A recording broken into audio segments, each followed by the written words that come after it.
Right now, we are seeing the clearest signs yet that the United States and China and Russia are headed for a hot war. Three huge pieces of news that are, frankly, scary as hell, that are being done in relative secrecy, and we should all be paying attention to. We'll get into these news items in a moment, but first, here's Forbes magazine. This week, is the U.S. headed for an all-out war with China? And they're asking this question because we are at a tipping point moment, and some very dangerous things are unfolding. And by the way, make no mistake about it, a war with China and Russia would be an absolute catastrophe because at worst, it would end humanity with a nuclear war, and at best, it would send us back into the dark ages. No electrical grids, no internet, no functioning satellites, basically. And these morons in Washington, D.C. seemed hell-bent on making this happen. Back in January, something happened that got almost no media attention. It was done quietly, in Japan even. The Japanese government started paying fishermen to stay away from one particular small island that was close to China.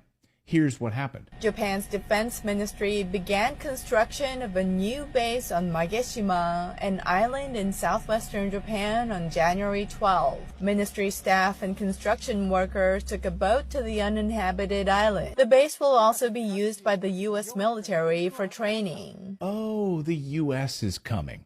According to the Japan Times, the U.S. just took a huge leap closer to China's doorstep. Instead of doing military drills 1,000 miles away on that other island, now they can do them straight up China's ass without having to use mid-air refueling to do it. That was 9 months ago. Then, as we reported this week, the Biden administration is laying the groundwork for bringing back the military draft for young men in the United States. That's right.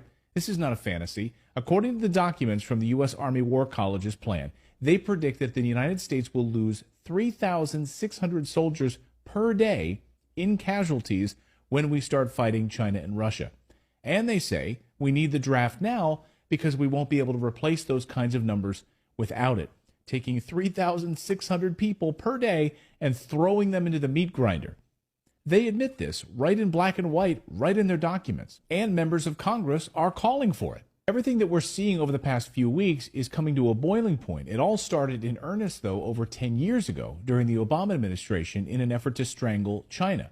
Of course, it goes back much longer than that. We can see that China is the basic cause of all of our troubles in Asia. But it really ramped up under Obama in 2015, when it was clear that China would become America's biggest economic and strategic threat. When China announced its Belt and Road Initiative, its partnership with the Middle East, with the rest of Asia, to build roads and bridges and trade, Obama then went into high gear. Journalist John Pilger even predicted it and documented it in his amazing documentary, The Coming War on China, where he shows how America's goal is to cut off China's lifeline to oil, gas, and raw materials, strangling China economically, while at the same time surrounding China militarily, building over 400 military bases surrounding China. We need an enemy for all this money, and China's the perfect enemy. I pity a country that would come up against us. We get better and better and better. China's economy is slowing rapidly, thanks in part to U.S. sanctions. It's all going according to their plan. And China is getting desperate. And remember, desperate people do desperate things. Do you believe for a second, by the way, that China's going to sit back and take this? Of course not. If you listen to the neocons in Washington, it's China that's provoking the United States. And the United States building military bases on China's doorstep can lead to regime change, an overthrow of Xi Jinping and the installation of democracy. Here's neocon warmonger Bill Kristol. A willingness to intervene to seek regime change is key to an American foreign policy that benefits America. I think this is correct. I think I would notice that it says a willingness to intervene. Doesn't mean you have to intervene everywhere. It doesn't mean there haven't been ill-advised interventions, but a willingness to intervene, which implies defense treaties, commitments to allies, forward basing of troops probably, all the characteristics of the post-1945 post-war order. What neocons are so concerned about is what China just did. Beijing just released a new map of the territorial waters and the territory that it claims to own. This new line of territorial land and waters could be seen as the natural response to being surrounded by U.S. military bases and being sanctioned into a recession, a big chess move by China. The U.S., though, is pissed about it, as you can imagine. We heard this week from the Pentagon, how can China possibly lay claim to waters that are fished by the Philippines? Neocons are pissed. Beijing released a new map of the waters and territories it claims as its own. This document, dubbed the -10 line, is the most aggressive one yet. As in previous such exercises, China says most of the South China Sea, a critical international waterway, belongs to it. It's not just maps that are worrisome here. China's overtly aggressive actions in this region continue. Freedom of the seas has been a core U.S. principle for over 200 years. China is challenging that fundamental part of our security foundation. China pushing for war? Really? Meanwhile, some experts believe what the U.S. greenlit this week could bring us closer to war than ever before. The U.S. just announced a massive new military replicator drone program aimed squarely at China. Now, Kathleen Hicks from the Defense Department says China has too many ships, and they can make them faster than we can. We can't keep up. So here's what we'll do instead. We're going to go small, make a cloud of cheap attack drones that will hover over China's coast, and then we can attack their large ships faster than ever before.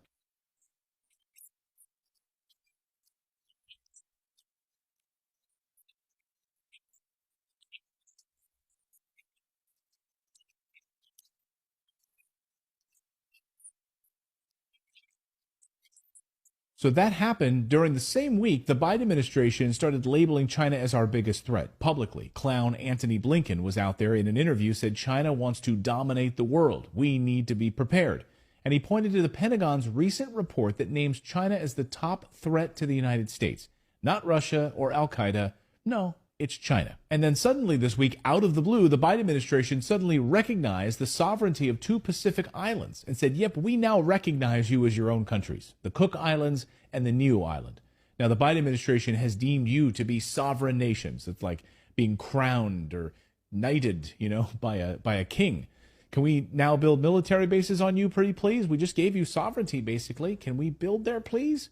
You can't make this up. That's exactly what happened. We give you nationhood, and we want to build military bases there. Of course, all of this is coming to a head over Taiwan. The United States sending military equipment to Taiwan is not going to fly. China at the United Nations this week said, do not underestimate us and our willingness to take over Taiwan, which, of course, is their own land to begin with. And the United States even recognizes the one China policy. China this week sent military vessels surrounding Taiwan. They sent 9 aircraft, 5 vessels, in a show of huge military force on the island. It was a message. Don't even try it. So we are in a tipping point moment right now. Is a war coming to the Pacific? And what happens next will determine who is the leader of the new world order. Will it be the United States in a continued role, or will it be China? Let me know in the comments below what you think. So